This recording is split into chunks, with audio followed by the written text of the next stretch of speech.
نصلی و نسلم علی رسولہ الکریم اما بعد فاعوذ باللہ من الشیطان الرجیم بسم اللہ الرحمن الرحیم۔ برادران اسلام، السلام علیکم ورحمۃ اللہ وبرکاتہ۔ میں ہوں پیر ریاض الحسن ہاشمی، آپ دیکھ رہے ہیں میرا یوٹیوب چینل۔ ناظرین محترم، آج میں ایک انتہائی اہم موضوع کے ساتھ ایک انتہائی معلوماتی اور خوبصورت خواب کی تعبیر کے ساتھ آپ کی خدمت میں حاضر ہوا ہوں۔ آج کا جو خواب ہے جس کی تعبیر میں نے آپ کی خدمت میں پیش کرنی ہے وہ ہے خواب کے اندر لوہا دیکھنا۔ اس خواب کی تعبیر کو پوچھنے کے لیے ہم سے رابطہ کیا ہے عزت مآب محترم حافظ محمد ابو بکر آف پتو کی سے۔ انہوں نے پوچھا ہے کہ خواب کے اندر اگر لوہے کو دیکھا جائے تو اس کی تعبیر کیا ہوگی۔ تو آئیے ناظرین، ہم اپنے موضوع کی جانب بڑھتے ہیں۔ اس سے پہلے کہ ہم اپنا موضوع شروع کریں، اگر آپ بھی ہم سے کوئی اپنا خواب پوچھنا چاہتے ہیں تو ہم سے رابطہ کیجئے۔ اگر کوئی استخارہ کسی کام کے لیے، شادی بیاہ وغیرہ کے لیے آپ کروانا چاہتے ہیں تو ہم سے رابطہ کیجئے۔ ہمارا رابطہ نمبر ہے 034574992266۔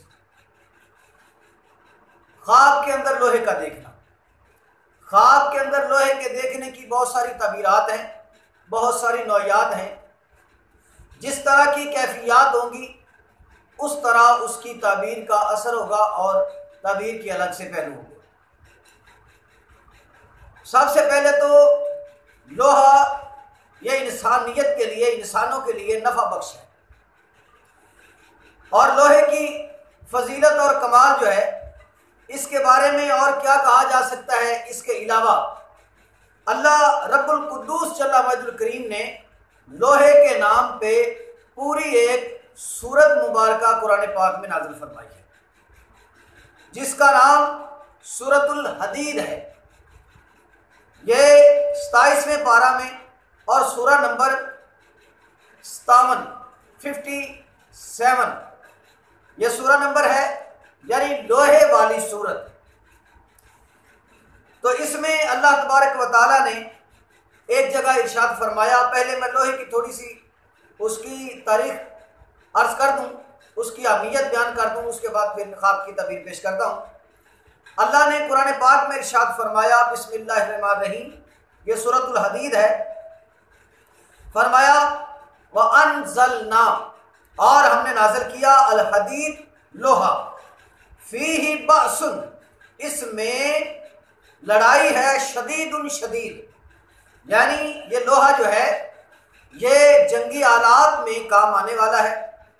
اور یہ لوہا جس کے پاس جتنا زیادہ ہوتا ہے اتنی زیادہ اس کی قوت اور اتنی زیادہ اس کی حکومت با اثر، اور اتنی زیادہ اس کے پاس مال و دولت ہوتا ہے۔ تو فرمایا بأس شدید، اس میں لڑائی ہے نہایت سخت، اور پھر آگے ارشاد فرمایا ومنافع للناس، اس میں انسانوں کے لیے نفع ہے۔ تو ناظرین، آپ نے دیکھا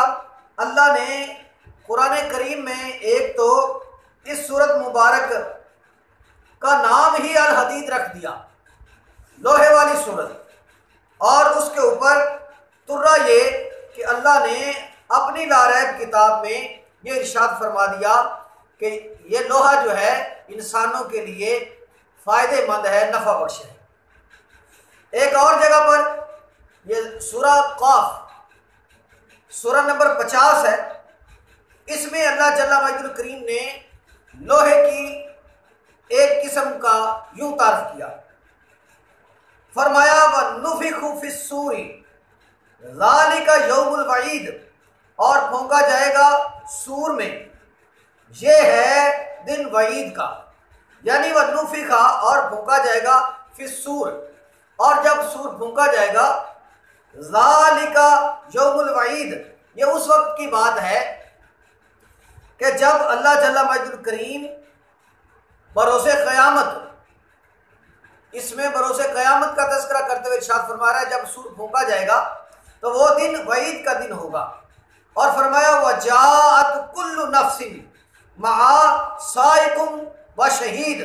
فرمایا وَجَاءَتْ اور آئے گا کل نفس ہر نفس، یعنی جب لوگ مر چکے ہوں گے، قیامت آ چکی ہوگی، اور پھر جب اللہ کی جانب سے حکم ہوگا بھی کھڑے ہو جاؤ، سور پھونکا جائے گا، تو فرمایا کل نفس ہر جان کھڑی ہو جائے گی، مع سائقن اس کے ساتھ ہوگا ایک ہانکنے والا، یعنی جو بھی بندہ کھڑا ہوگا اپنی قبر میں سے تو ایک فرشتہ اس کو دھکے لگاتا ہوا میدان معاشر کی جانب لے آئے گا۔ سائقن ایک ہانکنے والا اس کے ساتھ ہوگا، وشہید اور ایک گواہ اس کے ساتھ ہوگا اس کے اعمال کا۔ اور آگے ارشاد فرمایا لقد کنت، البتہ تحقیق تو تھا، تو تھا فی غفلتی غفلت میں، من ھذا اس سے، فکشفنا عنک تو ہم نے کھول دیا تجھ سے، غطاءک فبصرک اليوم یوم حدید، تیرا پردہ چنانچہ تیری نگاہ آج حدید لوہے کی طرح، لوہے کے اوزار کی طرح، چھری کانٹے تلوار کی طرح تیز ہوگی۔ تو ناظرین اس میں قیامت کا تذکرہ کرتے ہوئے اللہ نے ارشاد فرمایا میدان معاشر میں جب لوگوں کو اکٹھا کیا جائے گا تو اس وقت ان کی آنکھیں لوہے کی طرح کاٹتی ہوں گی، یوں پتھرائی ہوں گی، یوں پھرتی ہوں گی۔ وہ تذکرہ وہ ایک الگ سے موضوع ہے جو میں اس کو زیادہ طوالت نہیں دینا چاہتا۔ آگے ایک اور جگہ پر ارشاد فرمایا سورۃ الصبا ہے، سورہ نمبر 34 ہے، اس میں اللہ رب القدوس جل مجدہ کریم نے لوہے کا تذکرہ یوں فرمایا، فرمایا وَلَقَدْ آتَيْنَا دَاوُودَ مِنَّا فَضْلًا يَا جِبَالُ أَوِّبِي مَعَهُ وَالطَّيْرَ وَلَنَّا لَهُ الْحَدِيدَ، فرمایا وَلَقَدْ اور البتہ تحقیق، آتینا ہم نے عطا کی، داود کو، منا اپنی طرف سے، فضلاً فضیلت، یا جبالو ہم نے حکم دیا اے پہاڑو، اب بھی تم تسبیح دہراؤ۔ یہاں پر حضرت داؤد علیہ السلام کا تذکرہ ہو رہا ہے۔ اللہ جل مجدہ الکریم نے داؤد علیہ السلام کو ایک فضیلت دی۔ ان کی فضیلت کیا تھی؟ ان کے ہاتھ میں لوہا نرم ہو جاتا، ہم تو بھٹی میں اس کو پگھلا کر جدھر چاہے موڑ لیتے ہیں، وہ ہاتھ لگا کر موڑ لیتے تھے، جہاں جو اس کا دل کرتا ادھر موڑ لیتے۔ یہ ان کا کمال اور معجزہ تھا، یہ ایک فضیلت تھی۔ آگے فرمایا ایک اور فضیلت ندی، یا جبالو ہم نے حکم دیا اے پہاڑو، اب بھی تم تسبیح دہراؤ، معاہو ان کے ساتھ، یعنی جب حضرت داؤد علیہ السلام اللہ کا ذکر کرتے تو آپ کا ذکر سن کر پہاڑ بھی اللہ کا ذکر کرتے، اور وہ طیر اور پرندے بھی آپ کے ساتھ اللہ کا ذکر کرتے۔ وَعَلَنَّا لَهُ الْحَدِيدَ اور ہم نے نرم کر دیا اس کے لیے لوہا، یعنی یہاں پر حضرت داؤد علیہ السلام کے لیے اللہ نے لوہے کو نفع بخش بنایا۔ تو لوہا جو ہے یہ داؤد علیہ السلام کے لیے بطور علامت معجزہ تھا۔ اچھا آگے ایک اور جگہ پر اللہ نے ارشاد فرمایا، یہ سورۃ الحج ہے، اس میں ارشاد فرمایا وَلَهُمْ مُقَامِعُ مِنْ حَدِيدٍ اور ان کو مارنے کے لیے ہتھوڑے ہوں گے لوہے کے، یعنی جب قبر و حشر کا عذاب ہوگا اور فرشتوں کے ہاتھ میں جو گرز ہوں گے مارنے کے لیے جو ہتھوڑے ہوں گے وہ لوہے کے ہوں گے۔ پتہ چلا لوہا جو ہے وہ اللہ کے دشمنوں کے لیے ایک عذاب کی شدت رکھتا ہے، اور لوہے میں ایک نام میں ہی سختی ہے، تو لوہے جیسا ہے۔ تو پتہ چلا کہ اللہ کے دشمن جو ہیں ان کا علاج اور اللہ کے رسول کے جو دشمن ہیں ان کی سزا لوہے کے ساتھ ہے۔ تو اسی لیے الحمدللہ ہم پاکستانی جو ٹینک بنا رہے ہیں، جو میزائل بنا رہے ہیں، جو آہن لوہے کی چیزیں بنا رہے ہیں، یہ اللہ اور اس کے رسول کے دشمنوں کے لیے بنا رہے ہیں۔ آگے ایک اور جگہ پر ارشاد فرمایا، یہ سورۃ الکہف ہے، 18 نمبر سورہ ہے، اس میں یاجوج اور ماجوج کا تذکرہ کرتے ہوئے اللہ نے ارشاد فرمایا آتونی زبر الحدید، تم لا دو مجھے لوہے کے تختے۔ یعنی حضرت ذوالقرنین نے جب یاجوج ماجوج کے درمیان میں آہنی دیوار کھڑی کی نا، اور وہ لوہے پیتل تانبے وغیرہ کی سیسا پلائی دیوار تھی، تو اس میں آتونی زبر الحدید آپ نے منگوایا، دیوار میں کھڑی کر رہا ہوں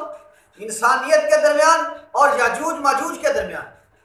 مگر اس دیوار کے لیے آتونی مجھے لا کر دو زبر الحدید، مجھے تم لوہے کے تختے لا کر دو، یعنی لوہا پگھلاؤ اور لوہے کے پھٹے لاؤ اور اس میں درمیان میں حائل کر دو۔ تو پتہ چلا کہ اللہ اور اس کے رسول کے جو دشمن ہیں ان سے لوہا انسانیت کی جو ہے وہ دفاع کے لیے اللہ نے بنایا ہے۔ آگے ایک جگہ اور پر ارشاد فرمایا یہ سورہ بنی اسرائیل 17 نمبر سورہ، فرمایا قُلْ كُونُوا حِجَارَةً أَوْ حَدِيدًا، جہاں بھی لوہے کا تذکرہ کرتے ہوئے اللہ جل مجدہ الکریم نے ارشاد فرمایا کہہ دیجئے تم ہو جاؤ پتھر یا لوہا۔ تو یہ جو نافرمان ہیں اللہ اور اس کے رسول کے، ان کو حقیقت میں قیامت والے دن وہ لوہے اور پتھر کی مانند ہوں گے کہ ان کی آنکھیں پتھرائی ہوں گی، پتھر کی طرح ساکن کھڑے ہوں گے، بتوں کی مانند صورت، مگر اس دن پچھتانے سے کوئی فائدہ نہ ہوگا۔ لہذا لوہے کی بات ہم کرنا چاہ رہے تھے، اور باقی اصلاحی پہلو جو اس میں سے نکلتا ہے اس کو ہم نے بوجھ کر قطع نظر کیا ہے۔ اگر لوہے کی دیگر معاملات پر ہمیں کوئی بات کرنا ہوگی یا کسی کا سوال ہوگا تو انشاءاللہ اس کی تفصیل جو ہے تاریخی لحاظ سے پھر ہم پیش کر دیں گے۔ تو ناظرین آئیے اب ہم پڑھتے ہیں خواب کی تعبیر کے لیے۔ تو خواب کی تعبیر میں اگر کسی نے خواب میں لوہے کو دیکھا تو اس کی بہت ساری تعبیرات ہیں۔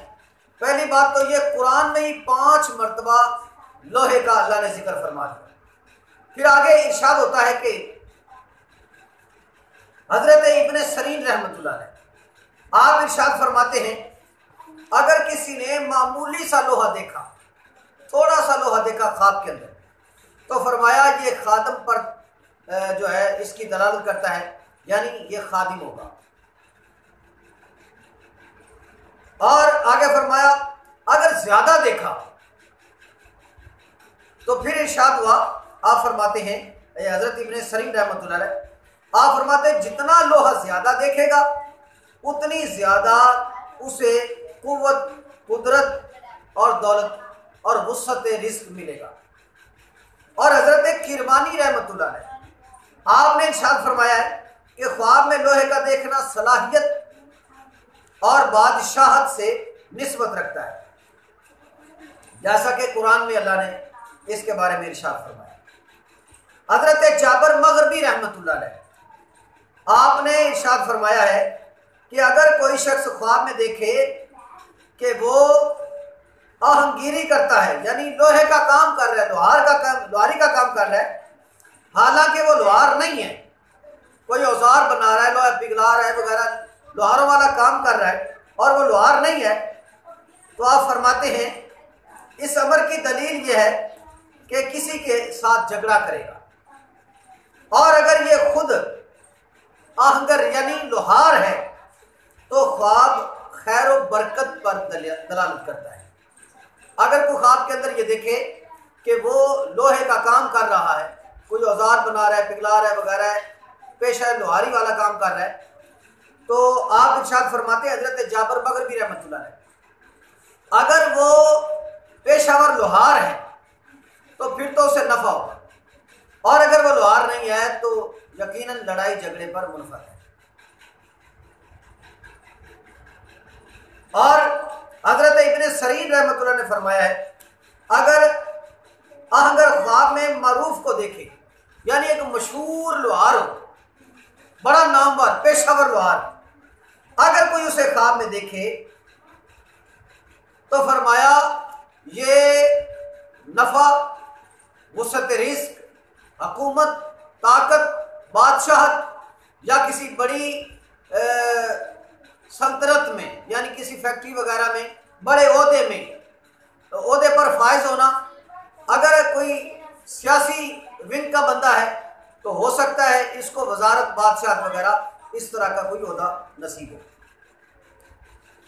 اور اگر کسی معروف لوہار کو نہیں دیکھا، مشہور بندے کو نہیں دیکھا، تو پھر جو دیکھا ہے ویسا ہی تقریباً ہوگا، کیونکہ نیک اور بد تعبیر آہنگر کی طرف سے، لوہار کی طرف سے ہوتی ہے۔ اگر وہ خوش نصیب کو دیکھا ہے، زیادہ کاروباری کو دیکھا ہے، زیادہ نام والے کو دیکھا ہے، تو زیادہ نام ہوگا، زیادہ کاروبار ہوگا، زیادہ دولت ہوگی۔ اور اگر کسی نامور یا کسی بے نام لوہار کو دیکھا، وہ لوہا پگھلا رہا ہے، کسی کو دیکھا پگھلا رہا ہے، تو گویا یہ شخص جو ہے لوگوں کی غیبت کے کبھی گناہ میں مبتلا ہو جائے۔ حضرت امام جعفر صادق علیہ السلام نے ارشاد فرمایا کہ جو چیز خواب میں لوہے کی خواہ سوزن دیکھے، یعنی سوئی بھی دیکھے، تو یہ بھی نفع پر دلالت کرتا ہے۔ یعنی اگر کوئی خواب کے اندر، امام جعفر صادق علیہ السلام فرماتے ہیں کوئی سوئی بھی دیکھے نا خواب کے اندر، تو لوہے کا خواب میں دیکھنا نفع بخش۔ سوئی بھی دیکھے گا تو ولایت پر دلالت کرتا ہے، اگر زہد و تقوی والا، علم والا، پرہیزگار ہے تو ولایت کا درجہ اس کو ملے گا، اور اگر کمزور ہے تو توانائی ملے گی، یعنی بیمار ہے تو صحت ملے گی، اور دشمن پر فتح یاب ہوگا۔ اور اسی طرح اگر کوئی شخص لوہا خواب کے اندر دیکھتا ہے، تھوڑا دیکھے، زیادہ دیکھے، لوہے کو دیکھا، تو طاقت و قوت، بادشاہی، اونچا عہدہ، عزت و مرتبہ، بلند ہونے کی دلیل ہے۔ اگر کسی نے دیکھا کہ وہ لوہا کھا رہا تو اس کو کامیابی و کامرانی نصیب ہوگی، اور زندگی کے تمام مراحل میں فتح یاب ہوگا، کامیاب ہوگا۔ اور اگر کسی نے دیکھا کہ روٹی اور لوہا مکس کر کے کھا رہا ہے تو مالی نقصان اٹھائے گا، اور یہ شخص دھوکے باز ہوگا۔ لوہے کو چبانا، اگر کسی نے خواب میں دیکھا کہ وہ لوہے کو چبا رہا ہے، نام، مال، ترقی، وقار، شان و شوکت نصیب ہوگا، یعنی بڑے نام والا ہوگا، مال و دولت میں وسعت ہوگی، عہدے میں ترقی ہوگی، پر وقار، باوقار ہوگا، شان و شوکت، عیش و عشرت کے ساتھ زندگی بسر کرے گا، مگر جلد ہی زوال پذیر ہو جائے گا۔ اسے چاہیے وہ صدقہ خیرات کرتا رہے کہ اسے نقصان سے صدقہ و خیرات کی برکات بچاتی ہے۔ نرم لوہا دیکھنا، کسی نے دیکھا کہ کوئی لوہارا لوہا موڑ رہا ہے، ادھر ادھر موڑ رہا ہے، اس کو اوزار بناتا چلا جا رہا ہے، نرم لوہا دیکھنا، تو اس کو حاکمیت ملے گی، جسے مثلا جیسے کمزور وغیرہ ہے تو اس کو قوت و طاقت ملے گی، کوئی وزارت وغیرہ، اور عہدے میں ترقی، وسعت رزق ملے گا۔ لوہے کو پگھلانا یعنی اوزار بنانا، کسی نے خواب میں دیکھا کہ وہ اوزار بنا رہا ہے یا کوئی اس کے سامنے اوزار بنا رہا ہے، تو اس کے لیے خوشخبری ہے کہ اس کے دینی مقاصد پورے ہوں گے، جو کام رکے ہوئے تھے وہ سارے کے سارے مکمل ہو جائیں گے۔ لوہے کو آگ میں ڈال کر پانی بنانا۔ کسی نے خواب میں دیکھا کہ وہ لوہے کو پانی کی طرح پگھلا رہا ہے آگ میں ڈال کر، تو یہ اس بات پر دلالت ہے کہ لوگ اس کی غیبت کریں گے۔ خود لوہے کا کام کرتے دیکھنا، یعنی وہ گویا کہ خود ہی لوہار ہے، لوہے کا کام کر رہا ہے، تو بادشاہ سے ملاقات ہوگی، اچھا عہدہ، وسعت رزق، نام، عزت آبرو میں برکت۔ لوہار کے پاس چل کر جانا، کسی نے دیکھا وہ کوئی لوہار کام کر رہا ہے، یہ اٹھا اور اس کے پاس لوہار کام کر رہا ہے، اس کے پاس جا کر بیٹھ گیا، تو لوہار کی حیثیت کے مطابق اس سے نفع حاصل ہوگا۔ اگر وہ بد چلن ہے تو یہ بھی بد کردار ہو جائے گا، اگر وہ جھوٹ بولنے والا ہے تو یہ بھی جھوٹا ہو جائے گا، اگر وہ دھوکے باز فراڈی ہے تو یہ بھی دھوکہ باز ہو جائے گا، اگر وہ نمازی ہے تو یہ بھی نمازی ہو جائے گا، اگر وہ دولت مند ہے تو یہ بھی دولت مند ہو جائے گا، اگر وہ عزت والا ہے، نام والا ہے، تو یہ بھی عزت والا اور نام والا ہو جائے گا۔ یعنی آپ لوہار کے پاس جا کر خواب میں بیٹھ گئے تو جیسی اس کی شخصیت ہے ویسی ہی اس کی تعبیر ہوگی۔ لوہار کے پاس، بٹھی کے پاس بیٹھنا جیل میں قید ہونے اور نقصان ہونے کی علامت ہے، بڑی سخت مصیبت میں مبتلا ہو گیا۔ مردہ لوہار کے پاس جانا، یعنی کوئی لوہار مر چکا تھا، اب اسے خواب میں وہ کام کرتا نظر آیا کہ بھٹی میں وہ کام کر رہا ہے، تو یہ اس بات کی دلالت ہے کہ وہ مرنے والا جو ہے وہ دوزخ میں ہے، لہذا اس کے لیے وہ خود کر دے یا اس کے لواحقین کو بتا دے، وہ صدقہ و خیرات کریں، توبہ استغفار کریں اور کچھ خیرات کر کے، پڑھائی وغیرہ کر کے اسے ایصال ثواب کریں۔ لوہے کو کاٹ کر اوزار بنانا، کسی نے خواب میں دیکھا کہ وہ لوہے کو کاٹ کاٹ کر اوزار بناتا چلا جا رہا ہے، تو مشکلات حل ہو جائیں گی، تمام اٹکے ہوئے کام درست ہو جائیں گے اور کاروباری معاملات میں تمام بندشیں کھل جائیں گی۔ اگر کسی نے خواب میں دیکھا کہ وہ زنگ آلودہ لوہے کو ریت سے صاف کر رہا ہے تو کوئی ایسا کام کرے گا کہ دنیا میں اس کا نام چمک جائے گا۔ اوزار کا ٹوٹ جانا، اگر کسی نے خواب میں دیکھا کہ اس کے ہاتھ میں چھری ہے، سوئی ہے، کوئی بھی اوزار ہے اور وہ ٹوٹ گیا ہے تو یہ خواب، اس کی تعبیر اچھی نہیں ہے، اسے نقصان اٹھانا پڑے گا، لہذا اسے چاہیے وہ صدقہ و خیرات کرے، توبہ استغفار کرے، نماز روزے کی پابندی کرے۔ زنگ کا نہ اترنا، اگر کسی نے دیکھا وہ لوہے پر زنگ آلودہ ہے، اس کو زنگ اتارنا چاہ رہا ہے مگر اس کا زنگ اتر نہیں رہا، تو جو کام یہ کر رہا ہے، جو کام یہ کر رہا ہے اس میں اسے خسارہ ہوگا، نقصان ہوگا، تو وہ اپنے تمام ان کاموں سے باز آ جائے۔ اپنے ہاتھ میں لوہا دیکھنا، کسی نے خواب میں یہ دیکھا اس کے ہاتھ میں لوہا ہے تو گویا قوت، طاقت، دولت،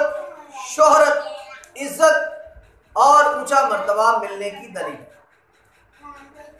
کسی نے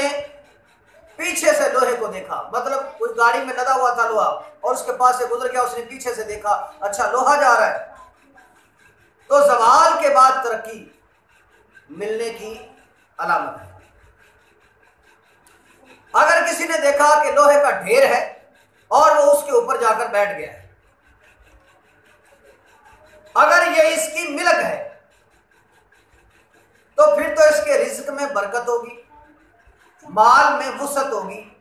اور زندگی کے معاملات میں آسانی ہوگی۔ اور اگر اس ڈھیر کا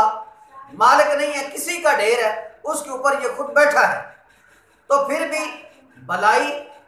قوت، مال و دولت ملے گی۔ اگر کسی نے خواب میں یہ دیکھا کہ اس کے ہاتھ میں کلہاڑا ہے، وہ بنا رہا ہے، تو خدمت انسانیت سے سرفراز ہو، یعنی اللہ جل مجد الکریم اس سے ایسا کام لے گا کہ جو انسانیت کے لیے فائدہ مند ہوگا۔ تو ناظرین، آپ نے دیکھا کہ خواب کے اندر لوہے کو دیکھنا کس قدر مبارک ہے، لہذا اللہ جل مجد الکریم کی بارگاہ میں دعا ہے کہ تمام اہل اسلام کو سدا اپنی حفاظت میں رکھے، سدا اپنی پناہ میں رکھے۔ اللہ تبارک و تعالی جل مجد الکریم جب تک ہمیں زندہ رکھیں ایمان پہ زندہ رکھیں، اور جب ہمیں موت دے تو ایمان پہ موت دے۔